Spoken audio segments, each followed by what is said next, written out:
सुंदरी मिलती है वो ये बुद्धि है नारायण, मति। कुल गोत्र का विचार किए बिना पुरंजन उस स्त्री के साथ विवाह कर लेते हैं। उस स्त्री से विवाह कर लिया और वो उस स्त्री में इतना आसक्त हो गया कि उसके घर 1100 पुत्रों का जन्म हुआ था। उसका नाम, उस स्त्री का नाम पुरंजनी रखा था। वो पुत्र आपस में लड़ाई किया करते थे, झगड़ा किया करते थे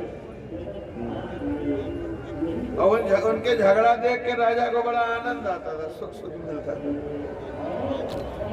बुद्धि ही ये पुरंजनी है नारायण। 11 इंद्रियों के सुखोपभोग की इच्छा, यही 1100 संतान है।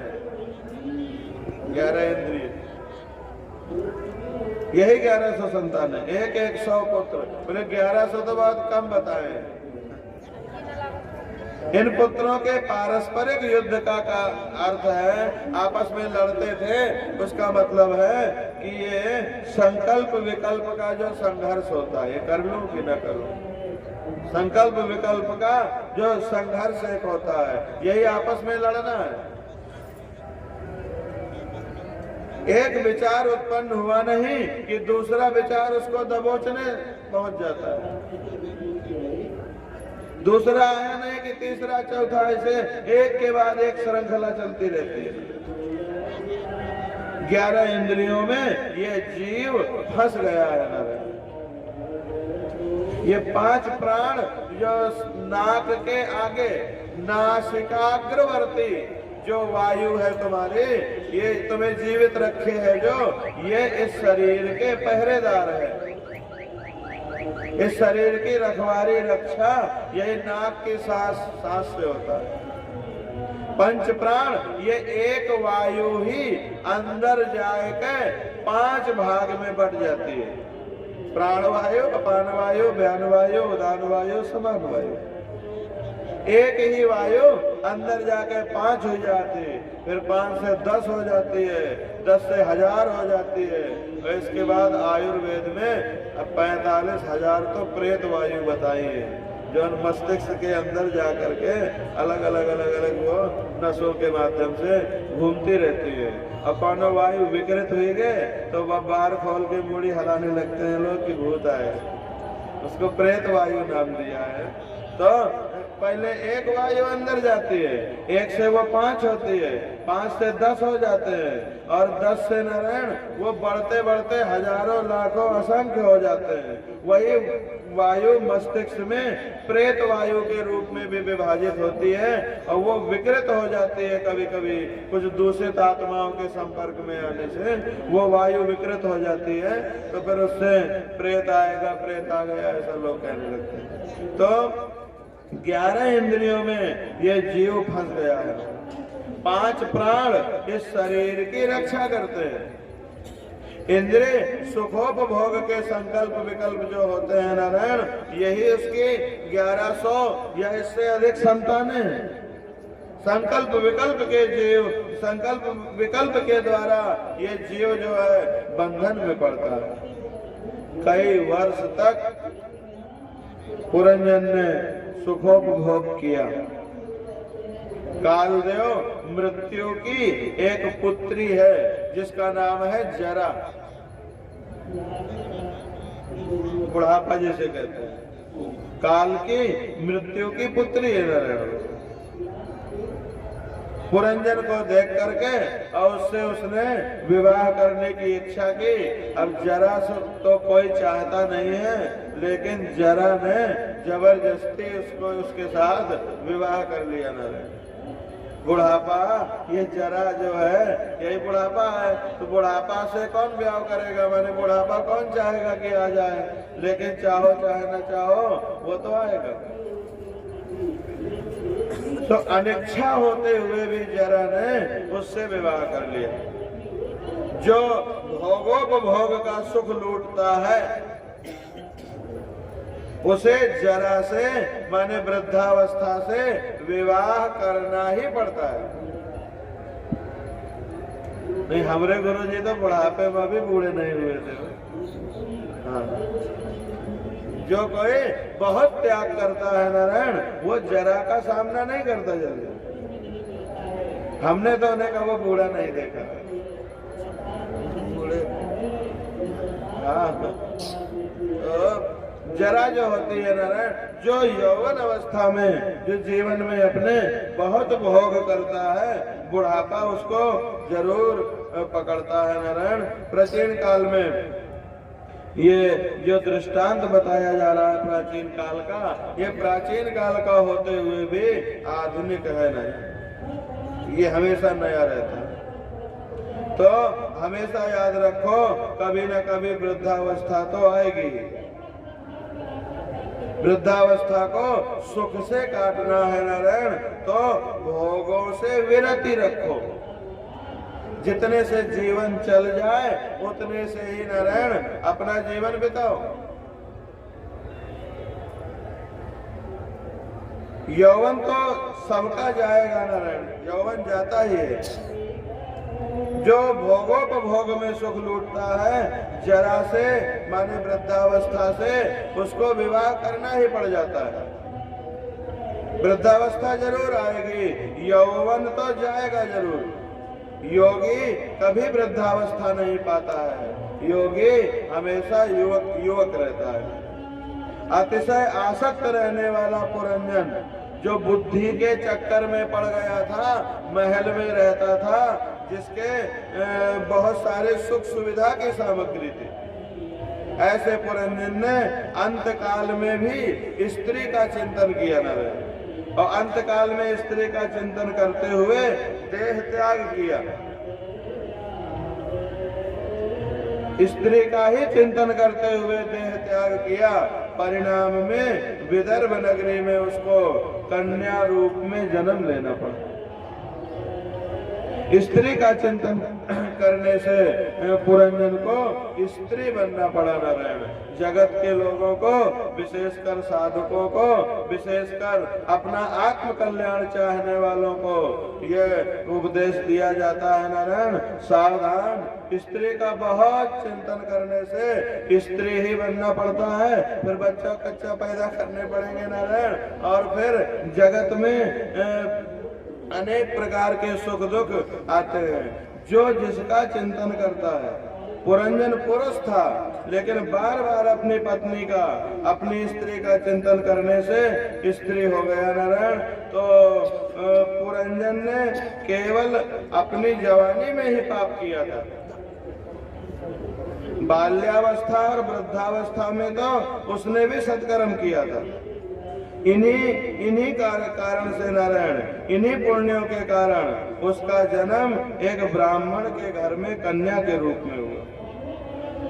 विदर्भ देशवासी उस कर्मकांडी ब्राह्मण के घर में दर्भ का विशेष उपयोग होता था, कुशा का विशेष उपयोग होता था। मर्यादा धर्म का पालन करने पर उसका विवाह जो है वो द्रविड़ देश के पांड्य राजा के साथ हुआ। कर्म करने से चित्त शुद्धि होने के बाद में फिर विवाह हुआ। द्रविड़ देश तो है महारानी भक्ति का नैयर, उसमें कहा है ना, उत्पन्ना द्रविड़े साहम वृद्धि कर्नाटके गता, तो भक्ति का तो मायका है वो द्रविड़ देश। पांड्य राजा माने भक्तपति से विवाह हुआ है। कर्म करने से चित्त शुद्धि होए तब भक्ति की जा सकती है ना। लोग मानते हैं भक्ति मार्ग सरल है,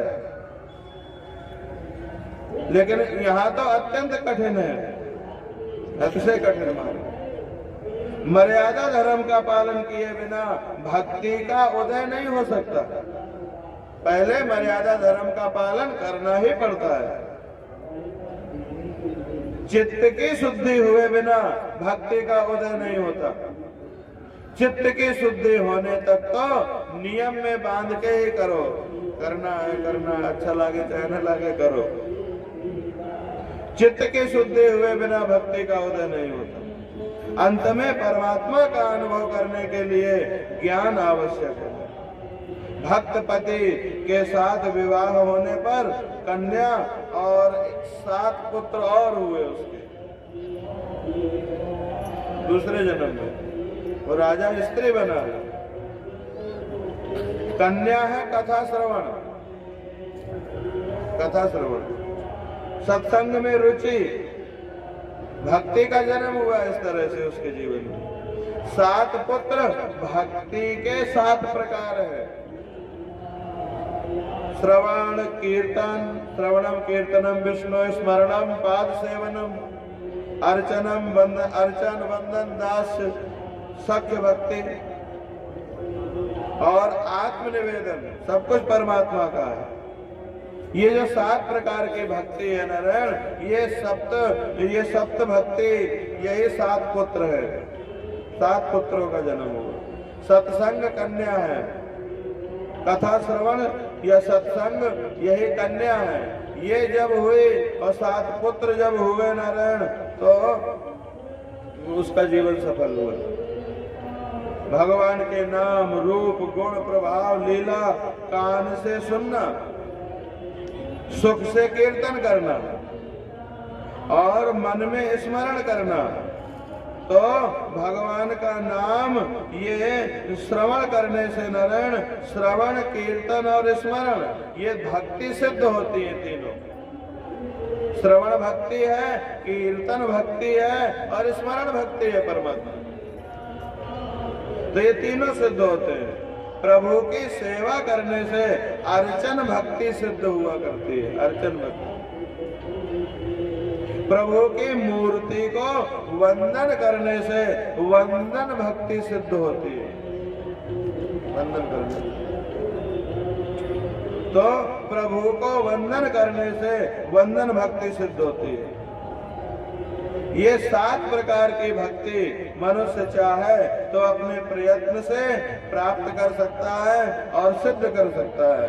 लेकिन 8वीं जो भक्ति है नारायण, वो सख्य भक्ति और 9वीं आत्मनिवेदन वाली भक्ति, वो तो प्रभु कृपा से ही प्राप्त होती है।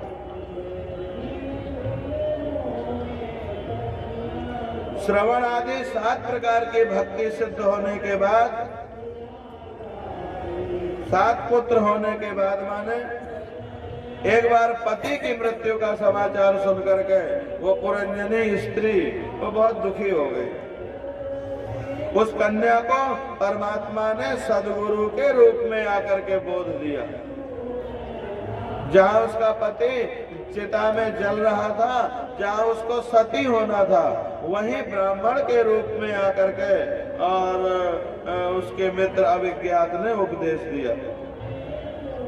भक्ति के 7 प्रकार सिद्ध हो जाए नारायण, तो सख्य का दान करते हैं। वो जो गया था नारायण ब्राह्मण बन करके, वो आकर के कहता है उस सती होने वाली स्त्री से, कहता है मित्र कैसे हो। वो स्त्री है, पति मृता है और चिता में जलने जा रही है, और ऐसे स्त्री को आके एक पुरुष का है, अपरिचित पुरुष, ये मित्र तुम कैसे हो। तो ये परमात्मा सख्य का दान करते हैं, सखा भाव, आत्मनिवेदन का दान करते हैं। जिस मित्र को, जिस अविज्ञात ये जीव माया के कारण भूल गया था, वही सद्गुरु के रूप में नारायण जीवन में आते हैं। इसका अर्थ यही है कि अविज्ञात के रूप में परमात्मा ने वहां आके ब्रह्म विद्या का उपदेश दिया नारायण, कि तुम मुझे छोड़ के मुझसे दूर रहा। अब मुझसे दूर आकर के 9 द्वार वाली नगरी में बसा, वहां तुम अपने को मानने लगा कि ये मेरा सब कुछ है। और जब से तू मुझसे दूर गया, तब से तू दुखी हुआ, तब से तेरा दुख शुरू हुआ। तू अपने स्वरूप को पहचान, तू कौन है ये स्मरण कर। लौकिक सुखों में मनुष्य इतना तो फंसा हुआ रहता है नारायण, कि वो अपने आत्म स्वरूप का विचार नहीं करता। तत्त्वमसि, तू मेरा मित्र है, तत्वमसि, तू मेरा अंश है, मेरा स्वरूप है। तू स्त्री पुरुष कुछ नहीं है, तू मेरी ओर देख। सतगुरु ने दृष्टि दीक्षा दे करके ज्ञान दिया है, देख करके अपने स्वरूप को पहचान। लौकिक सुख के कारण अपने स्वरूप को मत भूल। पुरंजन प्रभु के सम्मुख हुआ था। जीव और ब्रह्म का फिर से मिलन होता है नारायण, और ब्रह्म से मिलन होते ही जीव कृतार्थ होता है। तो पुरंजन राजा है, तो कई बार स्त्री बना, कई बार पुरुष बना, कई बार स्त्री पुरुष बन के अनंत सुख और दुख भोगे, लेकिन फिर भी तेरी तृप्ति नहीं हुई। अब भी जगत में कब तक और कितना भटकना है, कितना भटकेगा। परमात्मा का आश्रय लेके उसका चिंतन करते हुए उसके स्वरूप में लीन होगा, तभी तू कृतार्थ हो पाएगा, तभी तुम्हारा जीवन धन्य हो पाएगा। तो इस तरह से सद्गुरु की कृपा से उन्हें आत्म स्वरूप का बोध होता है। हमारी बुद्धि ये जानती नहीं है कि हमारा मूल निवास कहाँ है, हम कहाँ के निवासी हैं। जीव जगत में भटकता फिरता है। नारद जी ने प्राचीन बरही राजा को पुरंजन का आख्यान सुनाया। विषयों में जीव ऐसे फंसा हुआ है कि वो सोचता तक नहीं है कि वो कौन है। परमात्मा को तो पहचान ही कैसे सकेगा जब अपने ही बारे में सोचने समझने का टाइम नहीं है। अपने को जो पहचान नहीं पाता वो भगवान को कैसे पहचान सके। आत्मा परमात्मा का अंश है, जीवात्मा देह से भिन्न है। जीवात्मा ना तो ब्राह्मण है और ना वैश्य, ना तो पुरुष है ना स्त्री।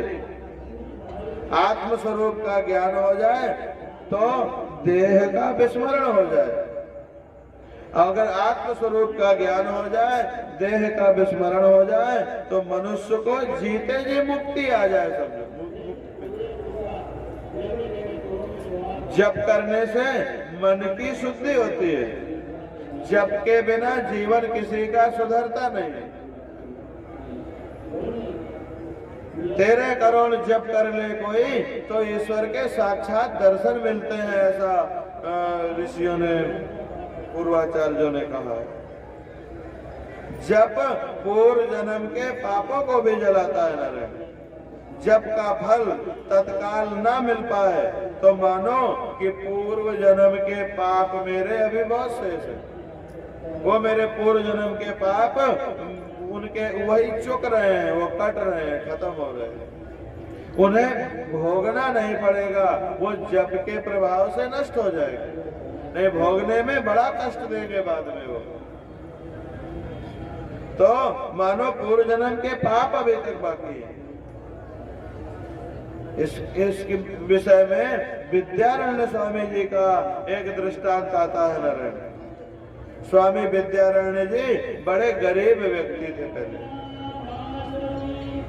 उन्होंने धन प्राप्त करने के लिए गायत्री मंत्र के 24 पुरुष शरण किए। 24 पुरुष शरण किए, लेकिन उन्हें न गायत्री मैया ने दर्शन दिया और न उन्होंने अंत में थक के हार के और फिर संन्यास ले लिया। ठीक है, संतोष कर लिया। जब संन्यास लिया तो उस समय माता जी आके दर्शन दे दी, तुरंत प्रकट हो गई। माता जी ने कहा मैं बहुत प्रसन्न हूं तुझ पर, जो चाहे सो मांग ले, जो वरदान चाहेगा वही दूंगी। स्वामी विद्यारण्य जी ने कहा माता जी जब आवश्यकता थी तब तो आई नहीं न दी, अब बुढ़ापा आ गया और संन्यासों ले लिया हमने, अब आके कह रही हो जो चाहिए सो मांग लो। अब आ गई हो तो इतना ही दे दो, कृपा करके ये बता दो कि मुझे इतने दिन मैंने मांगा तपस्या की, तब आपने दर्शन क्यों नहीं दिया, और अब संन्यास ले लिया तो अब क्यों आ गई दर्शन देने। माता ने कहा जरा पीछे मुड़ के तो देखो। स्वामी जी ने पीछे देखा है नारायण, वहां 24 पर्वत जो है वो जल रहे थे, आग सुलग रही थी। उन्होंने माता जी से पूछा ये कौन सा कौतुक है? गायत्री माता ने कहा, मैं तेरे पूर्व जन्मों के जो पाप हैं, जो तेरी तपश्चर्या से जल रहे हैं, उन्हीं के ये ढेर हैं। ये वही जल रहे हैं। 24 पर्वतों के समान महान भयंकर पहाड़, ये तेरे पापों के क्षय होने पर, और जब ये 24 पुरस्चरण तूने किया तो 24 जन्म के पाप जो तेरे थे वो खत्म हो गए, और अब तू निष्पाप हो गया। जब तक पापों का क्षय नहीं होता, जीव की शुद्धि नहीं हो पाती, और जब तक जीव की शुद्धि नहीं होती है, तब तक परमात्मा के दर्शन नहीं होते। विद्यारण्य ने कहा, माता जी अब मैं शुद्ध हो गया, अब मुझे कुछ भी मांगना नहीं है, अब तो संन्यास ले लिया मैंने। आगे चल के इन्होंने ही पंचदशी नामक ग्रंथ लिखा। तो पूछा, अब क्यों आ गए संन्यास के बाद? तो बताया कि एक संन्यास अगर विधिवत लिया जाए तो एक गायत्री के पुरस्चरण का फल संन्यास लेने में मिलता है। तो तुमने 24 पाप थे तुम्हारे, तो तुमने 24 पुरस्चरण करके जला दिया, और जब संन्यास लिया तो एक पुरस्चरण का फल उसके रूप में आ गया। तो उन्होंने ही आगे चल के पंचदशी नाम के वेदांत का उत्तम ग्रंथ लिखा है, जो बड़ा कल्याणकारी है वेदांतियों को समझने में। भगवान नारायण ने प्रचेताओं को दर्शन दिया है, दर्शन दे के कहा तुम विवाह करो, विवाह करना पाप नहीं है, गृहस्थाश्रम भक्ति में बाधक नहीं है, वो साधक ही है।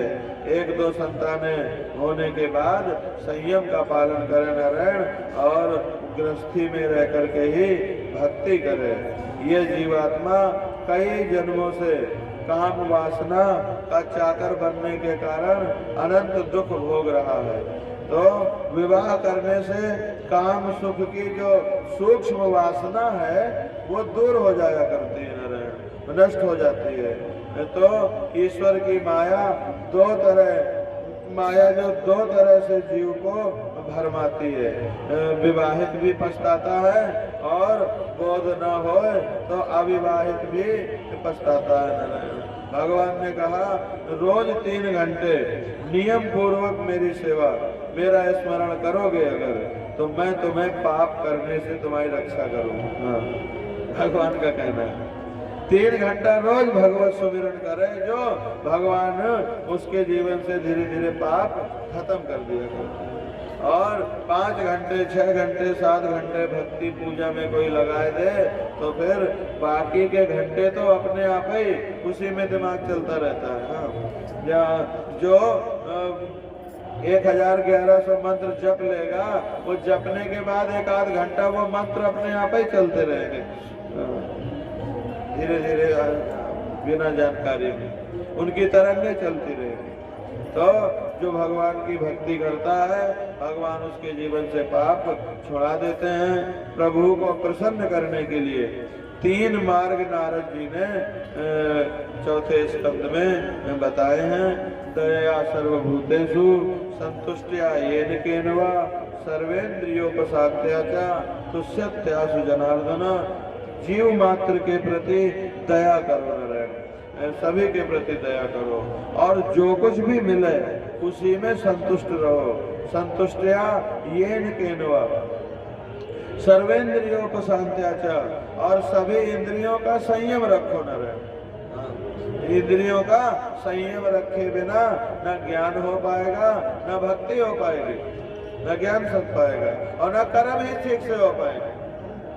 तो सर्वेन्द्रियोपसाद्या च तुष्यत्यासु जनार्दन, इन बातों को जो कार्यान्वित करते हैं उन पर भगवान जो है वो बहुत जल्दी तुष्यति माने प्रसन्न हो जाते हैं। तो इस तरह से 4th स्कंद पूरा होता है। 2 बार भगवान नाम कीर्तन करके और पंचम स्कंद में फिर प्रवेश करेंगे। श्री राम जय जय राम, श्री राम जय जय राम, श्री राम जय जय राम, श्री राम जय जय राम, श्री राम जय जय राम, श्री राम जय राम, श्री कृष्ण गोविंद हरे मुरारी, श्री कृष्ण गोविंद हरे मुरारी, हे नाथ नारायण वासुदेव।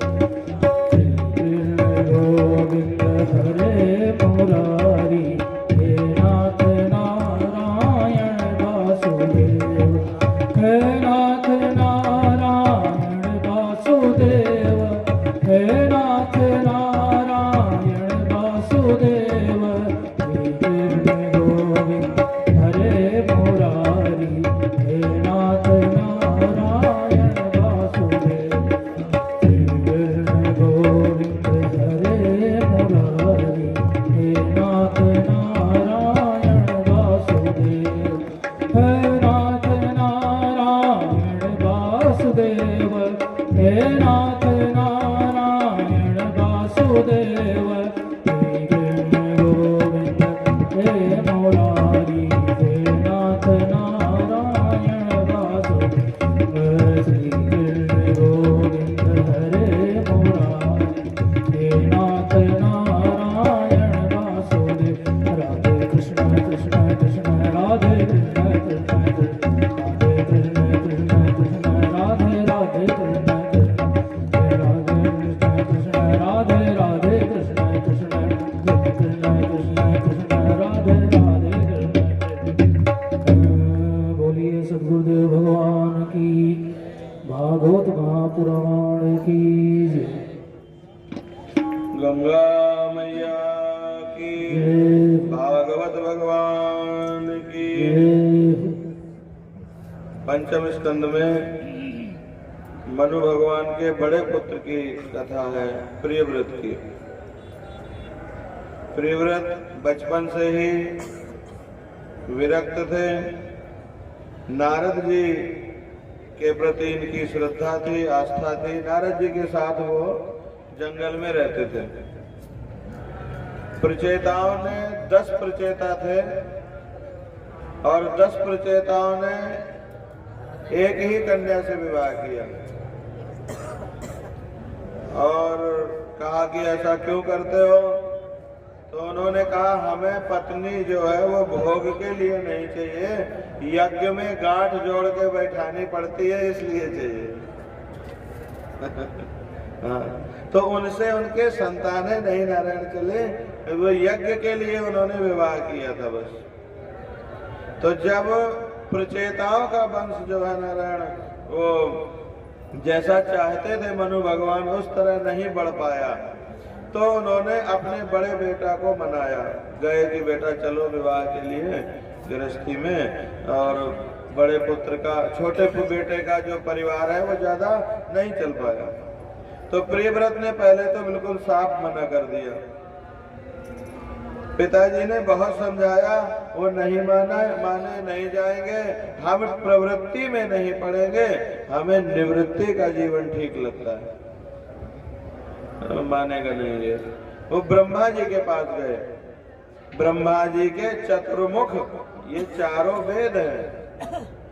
वेद की बात सबको माननी ही पड़ती है, चाहे राजी राजी मानो और चाहे जबरदस्ती मानो।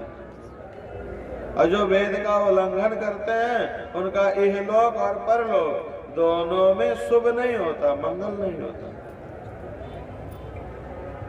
तो ब्रह्मा जी से कहा, पिताजी बड़े आजकल दुख चल रहा है, बहुत कष्ट से समय बीत रहा है, क्या बात है? छोटे पुत्र का वंश जो है वो मनोनुकूल चल नहीं रहा और बड़े बेटा जो है वो विरक्त होकर के नारद जी के साथ तपस्या करते हैं, तो आप चल के उन्हें मनाइए। सो नारायण ठीक है कह के ब्रह्मा जी हंसारूढ़ होकर के नारद जी के आश्रम में पहुंच गए। अब नारद जी ने देखा ब्रह्मा जी आए हैं तो वो तो हड़बड़ा गए। नारायण जल्दी जल्दी उठ के उनको ऊंचा आसन दिया, उनका पूजन किया। हमें बुला लिए होते पिताजी, आप क्यों आ गए? तो बोले नहीं, आना जरूरी था इसीलिए आए। हम तुम्हारे शिष्य से मिलने आए हैं, प्रियव्रत कहाँ है?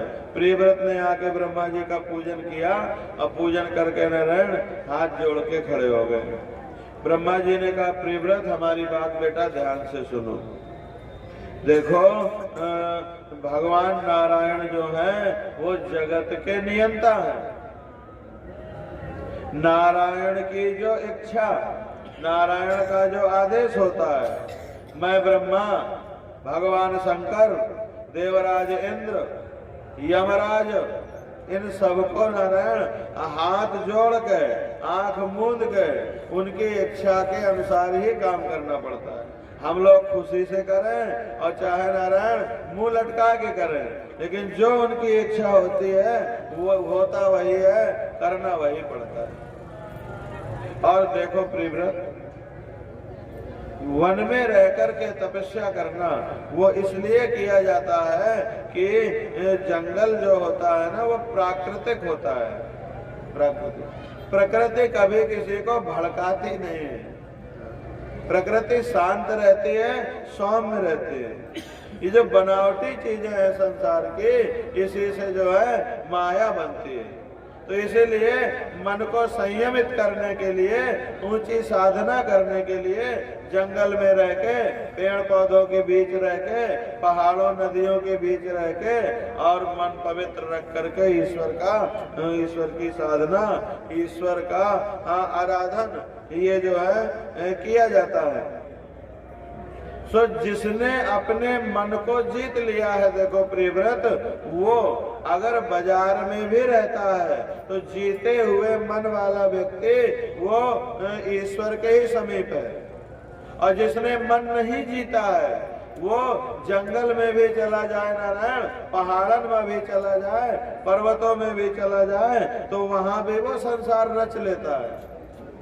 जौन बढ़िया बढ़िया बन जाते हैं मकान, अरे यहाँ तक के जंगलों में, वनों में कई ऐसे महात्मा जो है तो नगन, एको कपड़ा नहीं पहने, लेकिन रेडियो टांगे हैं बगल में। तो जिसने मन नहीं जीता है नारायण, वो हिमालय में भी चढ़ गए, पहाड़न में भी चढ़ गए, वो वहां भी संसार बना लेगा। असलियत में आपका शरीर जहाँ रहता है आप वहां नहीं होते, आपका मन जहाँ होता है आप वहां होते हो। जिसके मन में विषय है, संसार है, जिसने मन नहीं जीता है वो जंगल में भी रहेगा तो वहां भी मन से विषय का ही चिंतन करेगा। और जिसने मन जीत लिया है वो समाज में रहा है, बाजार में रहा है, वो भीड़ भाड़ में भी रहा है, तब भी अच्छे ढंग से सुसंयमित किया हुआ मन है यदि अगर, तो वहां भी वो मुक्त रहेगा, वहां भी वो ईश्वर के चिंतन में ही रहेगा। तो प्रियव्रत, नारद जी की संगत करके, तपस्या करके तुमने अपने मन को भली भांति जीत लिया है। अब अगर तुम राजा बने तो तुम बिल्कुल माया में नहीं फंसोगे। अब भगवान नारायण की ये इच्छा है कि तुम राजा बनो, इसलिए तुम विवाह करो और अब नारद जी के आश्रम से जाओ। जब ऐसा कहा तो प्रियव्रत जी हाथ जोड़ के मौन खड़े हो गए। ब्रह्मा जी की बात काटने की हिम्मत किसी में नहीं है। वेद का उल्लंघन कौन कर सकता है? तो नारायण वो चले गए। इधर प्रियव्रत भी अपने पिता मनु के साथ चले गए। प्रियव्रत ने धर्म पूर्वक राज्य राज्य किया नारायण, और रथ में बैठ करके उन्होंने धरती के परिक्रमा लगाई पूरी पृथ्वी के। तो 7 परिक्रमा लगाने से 7 समुंदर बन गए नारायण। मनु के पुत्र प्रियव्रत, इनकी विवाह करने की इच्छा न होते हुए भी परमात्मा ने उनको गृहस्थ आश्रम में रखा, और लेकिन उन्होंने ऐसी मर्यादा बनाई नारायण कि इतनी बड़ी पृथ्वी का ठीक ठीक ढंग से रक्षण एक जगह से नहीं हो सकता है, सो उसको छोटे छोटे टुकड़ों में विभाजित किया नारायण। घर में भक्ति बाधक रूप है, लेकिन घर में गृहस्थ को क्योंकि पक्षपात करना पड़ता है, तो राजा बन करके ये बड़ी सावधानी से हमारी भक्ति में कोई बाधा ना आवे नारायण, इस तरह से वो राज्य व्यवस्था भी करने लगे और भगवान की भक्ति भी करने लगे। इनका विवाह हुआ और 1 अर्बुद वर्ष तक इन्होंने पृथ्वी का पालन किया नारायण। उसके उपरांत जैसे अलौकिक कार्य प्रियव्रत ने किए हैं भगवान के अलावा नारायण, वैसा अलौकिक कार्य कोई कर नहीं सकता। अपने रथ से धरती में घूम करके नारायण उन्होंने 7 समुंदर बना दिए, जिससे कि अलग अलग द्वीप बन गए नारायण, अलग अलग वर्ष बन गए, अलग अलग खंड बन गए, और फिर उससे धरती की व्यवस्था ठीक चली। एक बार उन्हें यह स्मरण हुआ कि मैं माया के द्वारा कहीं ठगा तो नहीं जा रहा, जो मैं राज्य और धरती के सुख के चक्कर में पड़ करके भगवान की भक्ति से दूर होने लगा हूँ, भक्ति कम कर रहा हूँ। भक्ति करते हुए भी उन्हें अघाई नहीं होती थी नारायण। गृहस्थाश्रमी होने पर भक्ति कार्य में कुछ न कुछ बाधा उपस्थित होती ही रहेगी, होती रहती है। इस व्यवहार का त्याग करना होगा नारायण। तो उसको छोड़ करके अपने पुत्र आग्नेयद्र को राज्य दे करके और वो वन में चले जाते हैं फिर नारद जी की सेवा करने, और शरीर छोड़ के आत्म स्वरूप को प्राप्त करते हैं। आग्नेयद्र राजा और भी पुत्र थे, उनको सबको अलग अलग द्वीपों का अधिपति बना दिया नारायण। आग्नेयद्र राजा जम्बू द्वीप में रहे। जो आग्नेयद्र के घर नाभि हुए, नाभि के घर में पुत्र रूप में ऋषभ देव भगवान आए हैं नारायण। ये नाभि राजा के यज्ञ हो रही थी। नाभि के यज्ञ में देवता लोग आहुति नहीं ले रहे थे नारायण। तो आचार्यों ने कहा यजमान से अपने, महाराज ये देवता आपके यज्ञ में आहुति नहीं लेते, तो हम जानते हैं कि आपकी सामग्री में कोई कमी नहीं है, श्रद्धा में कोई कमी नहीं है, लेकिन मैं देख रहा हूँ कि देवता लोग आपकी आहुतियाँ नहीं लेते हैं। यज्ञ में 6 प्रकार की शुद्धि होए तो देवता लोग उस यज्ञ को ग्रहण करते हैं नारायण। यज्ञ करने में एक देश शुद्धि होनी चाहिए, जगह की शुद्धि, और काल शुद्धि होनी चाहिए। माने अच्छे मुहूर्त में यज्ञ होए, बिना मुहूर्त के कहीं कुछ भी हो जाए तो हमारे गुरु जी तो कहा है कि यज्ञ ठीक ना हो रही हो तो वहाँ का प्रसाद तक न ले। हाँ, जिसमें सब जात का चंदा हो, जिसमें बड़ा नियम बताते थे। तो एक होता है नारायण देश शुद्धि, एक होती है काल शुद्धि, एक होती है कर्ता की शुद्धि, यजमान का शुद्ध रहना, भाव कर्ता की शुद्धि नारायण। दूसरी फिर भाव की शुद्धि। आचार्य जो हो वो कुलीन हो नारायण, पता ब्राह्मण हो, ब्राह्मणी स्त्री ब्राह्मण पुरुष से उत्पन्न हो, तो माने उनके जन्म की शुद्धि हो, उनके मंत्र की शुद्धि हो नारायण। ब्राह्मण का मंत्र शुद्ध हो, ब्राह्मण अधिकारी हो, माने ब्राह्मण की शुद्धि हो, देश की शुद्धि हो, काल की शुद्धि हो, कर्ता की शुद्धि हो, और फिर भाव की शुद्धि हो नारायण। तो यज्ञ अपना 100% फल देते हैं। और सामग्री शुद्ध न हो, अगर वस्तु ठीक न हो तो फिर पूरा फल थोड़ी मिल पाएगा, एक भी कमी रहने पर। तो उन्होंने कहा देखो महाराज आपकी सभी शुद्धियां हैं, आपके यज्ञ में शुद्धि की कमी नहीं है। तो बोले फिर क्यों मेरी आहुति नहीं लेते? तो बताया कि महाराज आपके पुत्र नहीं है, इसलिए देवगण आपके हाथ से आहुति नहीं लेते। तो बोले तब तो पुत्रेष्टि यज्ञ करो पहले, पुत्र हो। फिर नारायण पुत्रेष्टि यज्ञ किया गया। अब यज्ञ जब होने लगा, ब्राह्मणों ने ऐसे वेद मंत्र पढ़े कि स्वयं श्रीमन नारायण वहां प्रकट हो गए। नारायण को प्रत्यक्ष प्रकट देख करके राजा नाभि ने उनका पूजन किया है और भगवान ने ब्राह्मणों की प्रशंसा की है। ये ब्राह्मण लोग क्यों पूजनीय होते हैं, इसका कारण बताया है नारायण। ब्राह्मणों के शरीर में मंत्र जाके जिंदा हो जाते हैं। मंत्र जब ग्रंथ में लिखे हैं तो वो सिर्फ लिखे हैं, और जब किसी ब्राह्मण ने उनको याद कर लिया मंत्रों को, तो फिर वो वाणी में जीवित हो जाते हैं। जब तो मंत्र रूपी शरीर, नारायण का जो मंत्र रूपी शरीर है, वो ब्राह्मण की देह में जाकर के प्रकट होता है। तभी तो वो शास्त्र से रेखा पुरुखा शास्त्राक्षा करके बोलेंगे। तो मंत्र रूपी देह परमात्मा की जिन ब्राह्मणों के शरीर में नारायण नित्य विद्यमान रहती है, वो ब्राह्मण भगवान कहते हैं मेरा ही स्वरूप है।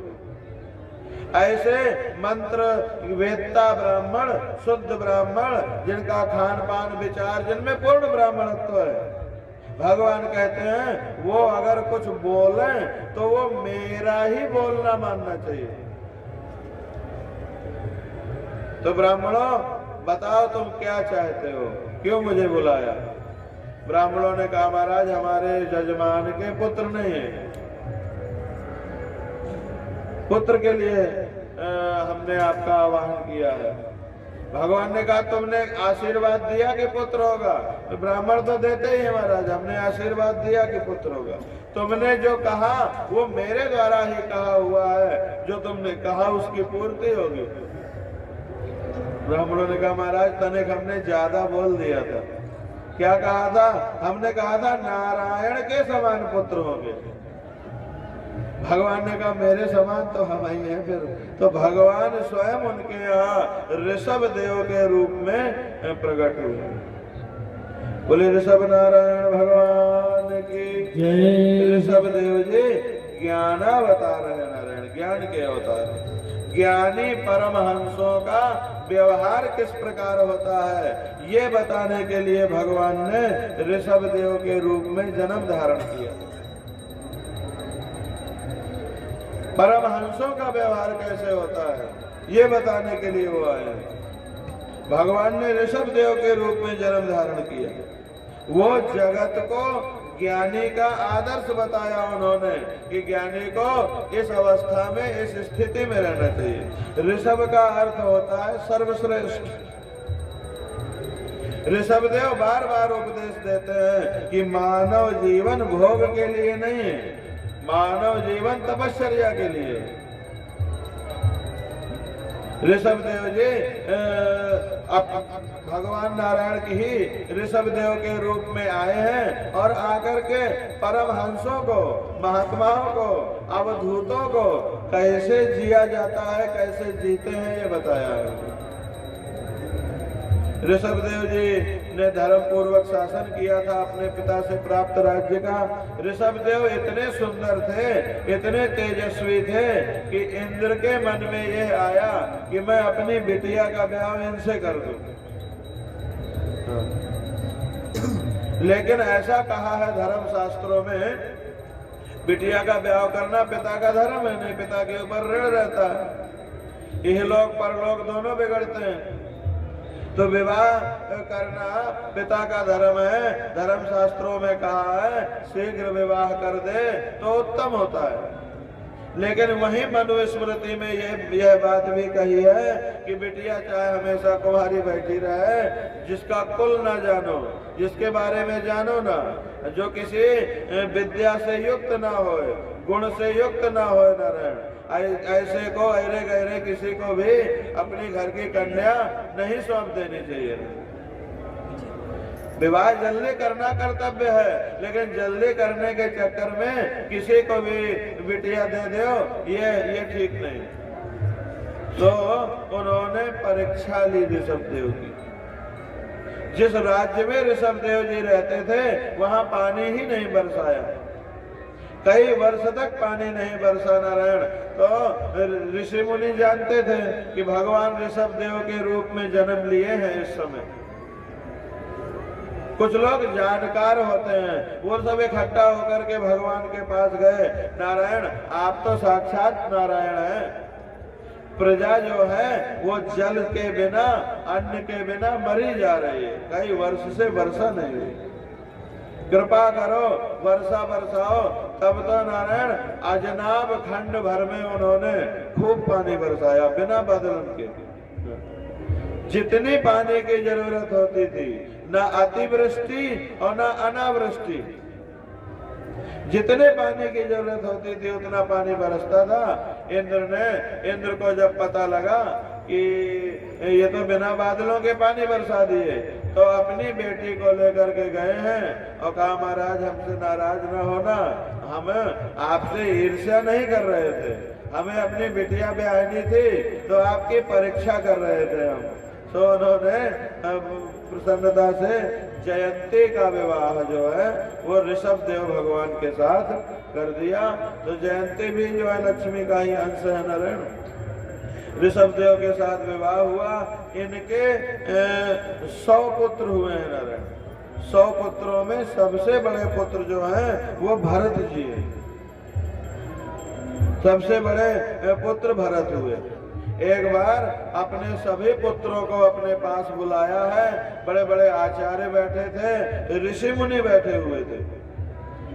ऋषि मुनियों के बीच में अपने पुत्रों को और अपनी प्रिय प्राणों से भी प्रिय अपनी प्रजा को बुला करके उन्होंने बड़ा सुंदर नारायण उपदेश दिया है।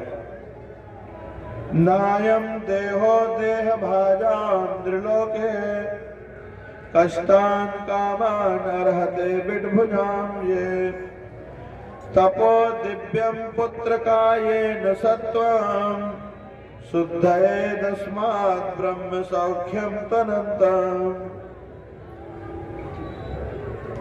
देखो भागवत कई प्रकार की है, भागवत ज्ञानात्मक है, भक्त्यात्मक है, कर्मात्मक है, आप लोग आजकल लिखते हैं संगीतात्मक है, वेदात्मक है, वेदांतात्मक है।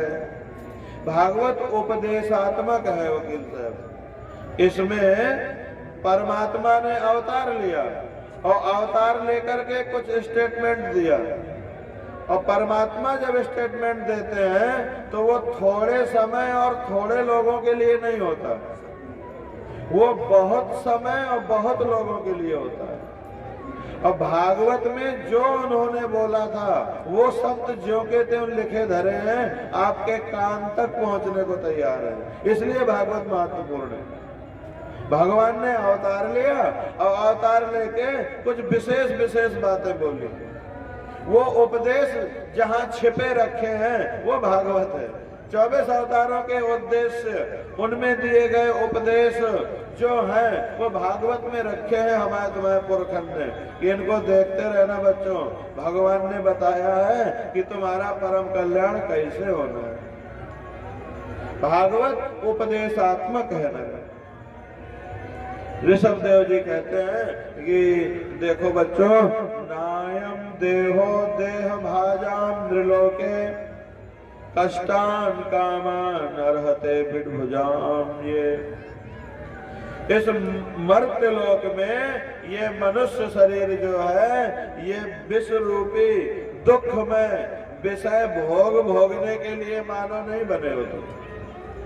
इस मृत्यु लोक में मनुष्य शरीर भोग भोगने के लिए नारायण नहीं मिला है।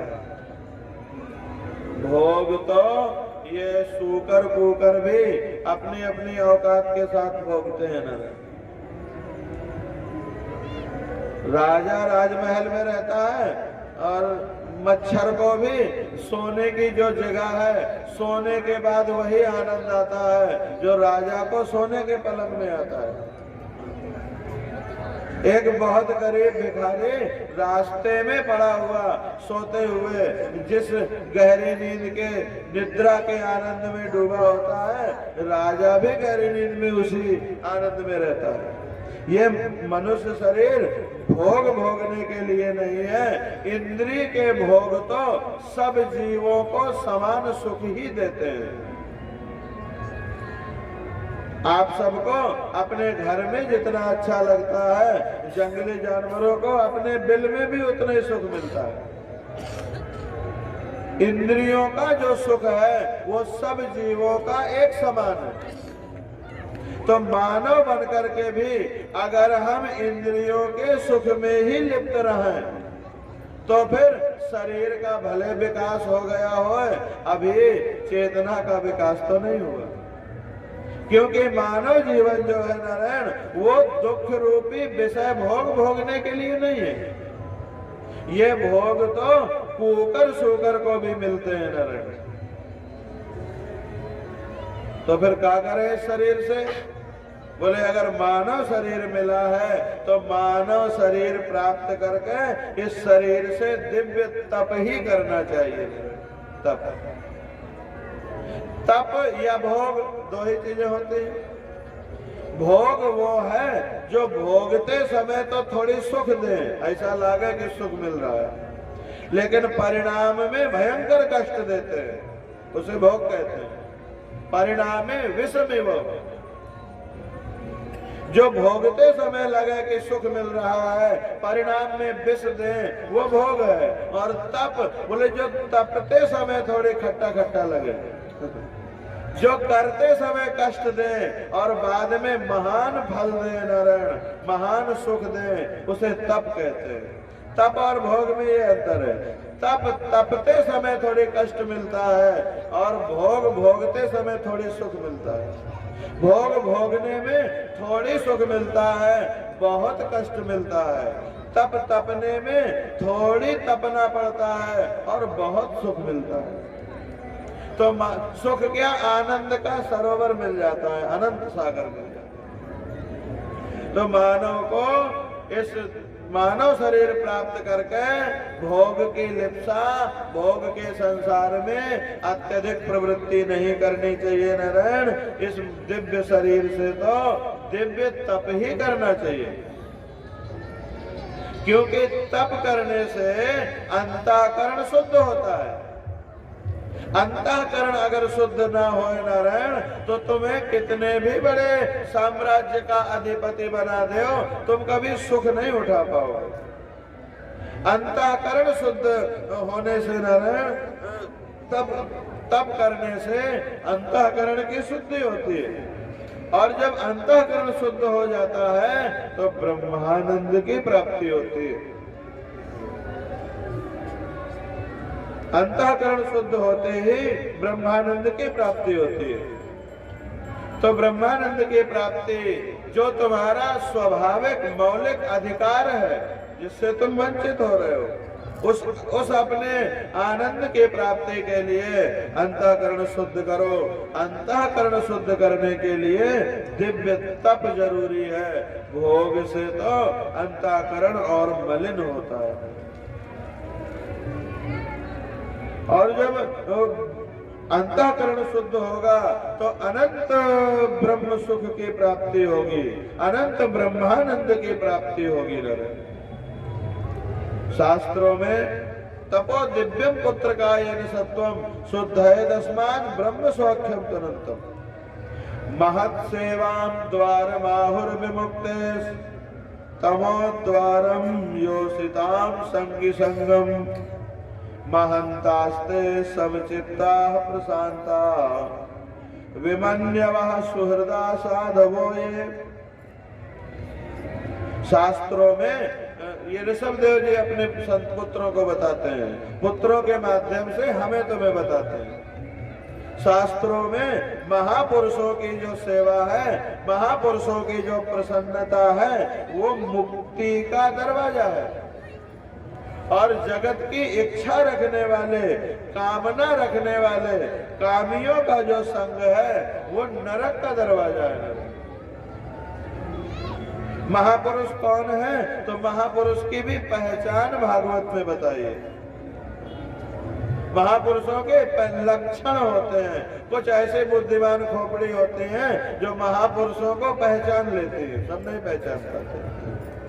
तो महापुरुष कौन है? बोले महांतास्ते समचित्ता, वो जिनका चित्त सबके प्रति सम हो चुका है,